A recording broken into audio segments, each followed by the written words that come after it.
Mikhail Tal is known for sacrificing hundreds of queens during his chess career, and that is how words talented and immortal originated. But this game is indeed very special, and Tal himself said that he enjoys it a lot because the sacrifice was really unusual.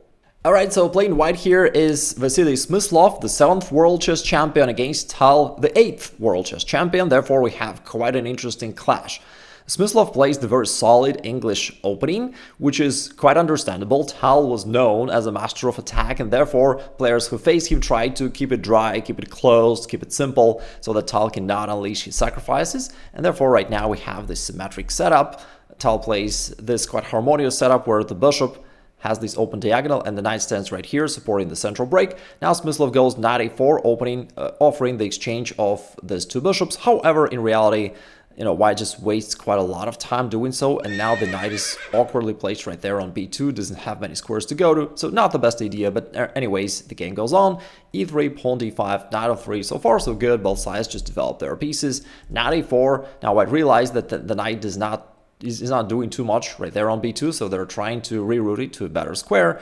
After bishop b7, white trades in the middle, then goes d3, queen f6, like a sort of fianchettoing the queen, in a way, taking control of this diagonal, and also just in case solidifying these squares, plus in general finalizing the development. Queen d2, white does the same, also connecting the rooks. Very useful idea. Whenever you play an opening, you wish to bring out all your minor pieces and then bring the queen out. So that is officially the end of the opening phase. That's what you should always try to do, and you can see that here both sides do just that. Then black goes rook d8, centralizing the rook d1, and rook e8. Now this is a really tricky move, and this is the first Tal's trap. Now it looks like just a normal development of the rook, putting the rook to a semi-open file. But in reality, black noticed that white's previous move, rook to d1, was most probably preparing the central push pawn d4, right? Otherwise, why would you have this rook on d1? Right? So Tal prepared here a very interesting sacrifice. Now, just to be clear, white did not play this move in the game, but just to show you the depth of these guys' thinking.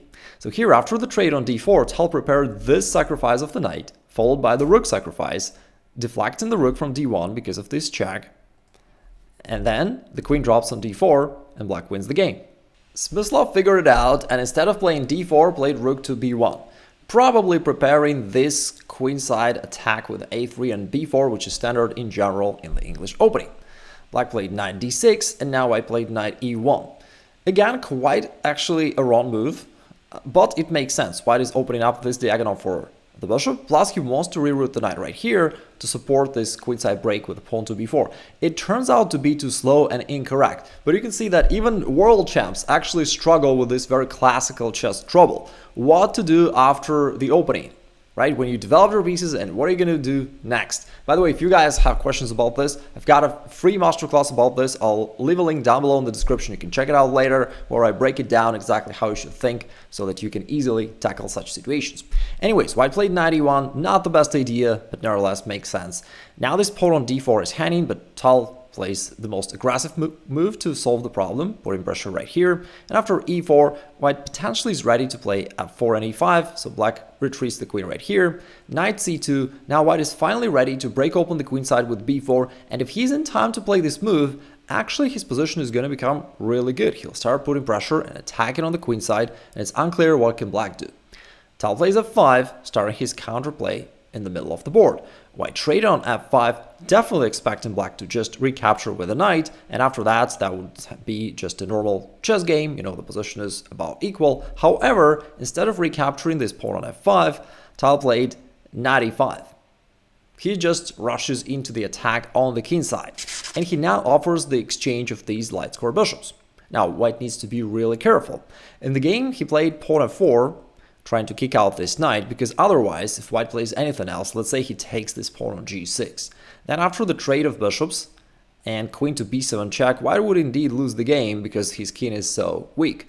The king has to retreat somewhere. It can't go here because of this check, and it can't go here because of the knight fork.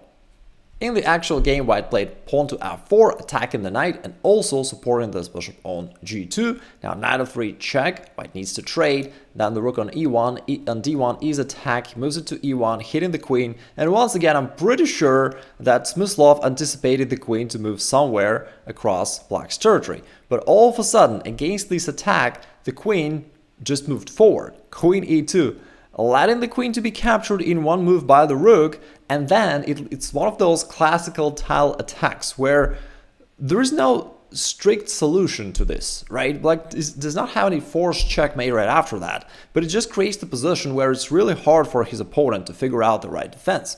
Now the queen is attacked, and if white wants to save the queen as well as this knight, he would have to retreat the queen somewhere to c1. But then, after rook to g2 check, the king needs to move. Now it cannot go here because of this checkmate, therefore the king needs to move here. And now after rook takes h2, we have this interesting situation where white is up a queen for a rook, and theoretically this is a winning material advantage. But realistically, we can see that the king is very weak, right? Plus, all white's pieces are standing right there on the queen side. Therefore, the king is left undefended. Theoretically, again, white can defend this. Stockfish says that the position is equal, which is crazy, because you'd expect either white to win or black to win, but you don't expect it to be equal. Anyway, somehow Stockfish calculates a million variations and concludes that it is a draw, right?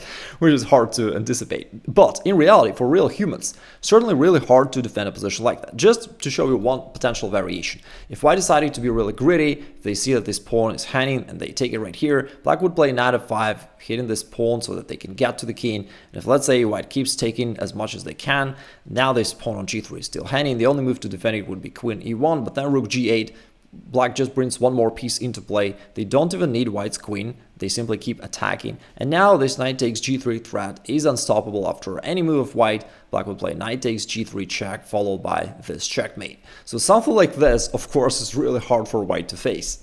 In the actual game, Smyslov decided to just give the queen back to simply stop black's attack, and he took this rook on e2. Now, here's the craziest part about this game. Do you know what was the best move for white? It is absolutely mind-boggling. Now, you can't blame even the world champ for not finding this move, because the move was queen to e1. Just re-sacrificing the queen back right on the next turn. Again, letting it be captured. It looks like just a game of two beginners, but in reality this is super brilliant chess. Now here's the idea behind this move. Black has to accept this queen sacrifice, otherwise right here the queen can enter somewhere here and start attacking the king, the rook, so it's bad for black. Now, if the queen is captured, then after knight takes e1, white wins the tempo. That is the key idea behind the queen sacrifice. The bishop is attacked, and after the bishop moves, white can win a pawn, and that leads to an about equal endgame. Now, that is absolutely crazy. Now, in the game, white played a much more human move, queen takes e2, just trying to, turn the game into an endgame. And also, the funny thing is, here the pawn on d3 is hanging, white defended it, black captured on f5, and now we got an endgame with an equal material. Now, here's the tricky part about this. Smyslov, who's playing white here, was known as the master of endgames. Literally one of the best guys in the field. He was super, super great. And Tal, on the opposite side, was actually the opposite. He was known as the master of attack and is a bad endgame player. But right here we can see how Tal is going to outplay white on his field. So here white goes rook e1, hitting the bishop. The bishop retreats, now knight to c4. White's got these two ugly knights. Somehow throughout this game, white always has been struggling with the knights. They somehow never had any good squares to go to, and he's trying to trade off at least one of those bad knights. And after the trade, black goes rook e8. Now, it may seem like the game is moving towards a drawish endgame position, but it's very far from the truth, because in an endgames like this, the bishop is actually much stronger than a knight. Bishop in general is stronger than a knight in the majority of the situations.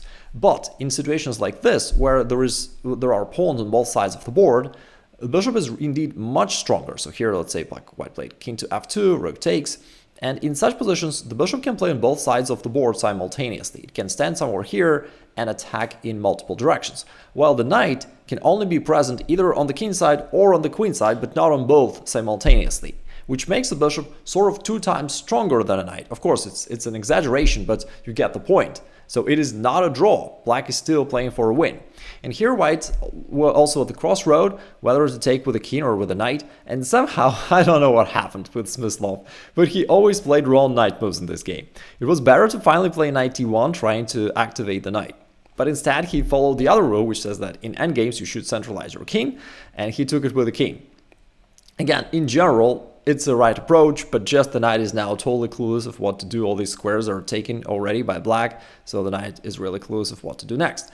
Anyways, the game continues, both sides centralize their kings, knight e1, pawn a6, and now Smyslov also played a super tricky move. Black is preparing the move pawn b5, trying to expand on the queen side, and of course, if black can break through there, it's going to be difficult for white. So white plays a4, the move which tries to stop this pawn break, but also which looks like a blunder. Because hey, how about black just playing bishop e8, attacking the pawn in one move, and there is no way for white to defend it. It turns out that Smyslov planned it out, and it was a very clever endgame trap. He was going to sacrifice this pawn, and then after knight to f3, reroute the knight right here to e5, bring the king somewhere here, and it's gonna be a fortress. Really, really unusual stuff. So a4, let's say, looks like this pawn's very dangerous, but white is in time to stop it with his king. Then, on the next turn, he's gonna bring the knight to e5, and since the knight is guarded, and it is on the dark square, there's nothing black can do against this. Plus the knight, which is very important, defends this pawn on d3. Therefore, black can't ever bring his bishop somewhere here, start putting pressure, start putting pawn. No, this is just a fortress after the king moves right here, and white would achieve a draw. Tal, however, figured out the trap and played pawn a5 himself, fixing this pawn on a4, and now white cannot easily sacrifice it. So now he goes king c2, and after bishop e8, attacking the pawn, white goes king b3. Now the pawn is guarded. Again, white is very close to achieve a draw. He only needs to bring the knight right here, and it would be a dead draw. But bishop c6, taking away these squares, taming the knight, and somehow the knight once again is running out of moves. By the way, again, the funny thing about this position is that I was fortunate enough to know some of those grandmasters who knew Tal personally and also played against him in same tournaments, and they told me that there were these jokes that if you're pawn down against Tal in an endgame, it's an equal endgame. So basically they were teasing Tal for being bad at endgames because he was great at attacks but bad at boring endgames. But here we can see like the opposite situation. Tal's playing black against the greatest master of endgames, Smyslov, and he's demonstrating an outstanding endgame technique. Now, white is nearly in Zugzwang, so the king needs to guard this pawn. The knight is tamed, it doesn't have many squares to go to, so white can only sit there and wait. And black now starts moving his king towards the king side. By the way, I understand that these endgames might seem complicated. You may be thinking, oh, how can these guys even figure out what to do here? It seems so complex. Not really, it's just that in an endgame the plan is different. You cannot checkmate your opponent's king. You simply do not have enough force, enough pieces to do that. Therefore, instead you attack your opponent's pawns. And that is why black has this bishop right here, putting pressure down this pawn. And that is why the king now wants to go there, go inside, and start capturing all these pawns off the king side. Therefore, your endgame plan is very simple. It's just different than the one in the middle game. You want to attack your opponent's pawns. Now, since king g4 is a major threat, white has to play h3. And now, once again, for a second, it looks like, yeah, white is covering everything. It's just a draw. But not really. Now, this pawn becomes a new weakness. Black retreats the king back, and then starts rerouting the bishop right here on f1. So what is the point of this? Well, the pawn is attacked, and if the pawn moves forward, which he didn't play in the game, but I'll show what was the reason. After h4, this pawn no longer controls this square. And therefore, black can come back to his plan of bringing the king right here and capturing all these kingside pawns. Pretty clever stuff. Anyways, white decided to play knight f3.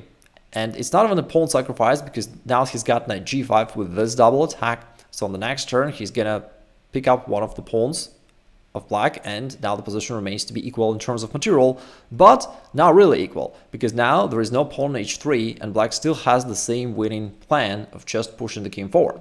And white is quite defenseless, to be honest, so he goes king d2, bishop c6, now black takes aim at this pawn, then he goes bishop to g2. I mean, taking this pawn on a4 was also potentially an option, but there are different ways here for black to win, and then king g4, black just pushes forward to realize his main plan. Now white is defenseless, so he goes for the counter-attack, and now after knight c7, he tries to somehow counter-attack these other pawns of black, like goes bishop c6 to attack this pawn, and now after a couple trades of pawns, black is actually on top of things right here because he takes more pawns than black. So knight e7 is a double attack, bishop d7 guards this one, and then they keep capturing pawns of each other, and at the end of the day, black is going to be, I guess, 2 pawns up in an endgame. At this point, Tal played king f3. I'm not entirely sure why. Maybe pushing the pawn forward straight away was easier. Anyways, knight c7, white is desperately trying to look for some counterplay, and then knight e6, hitting this pawn. But now a4, the pawn is ready to go. Knight c5, a3, white tries to stop the pawn, but now after a2, they're totally restricted. The knight has to guard this pawn. White tries to go forward and take it, but now after king takes f4, black's got one more passer. After king b2, king e3. So we're really having a very intense battle, and we gotta also give due credit to white. White is fighting till the end. So now this pawn is stopped. He sees that this pawn is going to come forward, and therefore he tries to going for his own counterplay. Knight a5 attacks the bishop, and then he goes c5.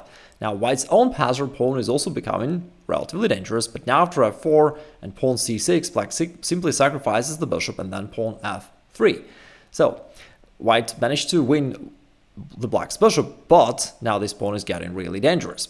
Anyways, after knight e5 and f2, the pawn is almost ready, but now I can play knight to g4 with this double attack, so black really needs to be very precise and calculate this whole thing till the end. The irony of the situation is that at the end of the day, once the dust settles, we can see that black reaches this position with just a single pawn left on the board, but this pawn is unstoppable, and in view of this variation, white resigned. While it's hard to be as creative as Tal, if you wish to know how to come up with the right middle game plan and how to play endgames better, check out this free masterclass up there where I break it down in simple terms.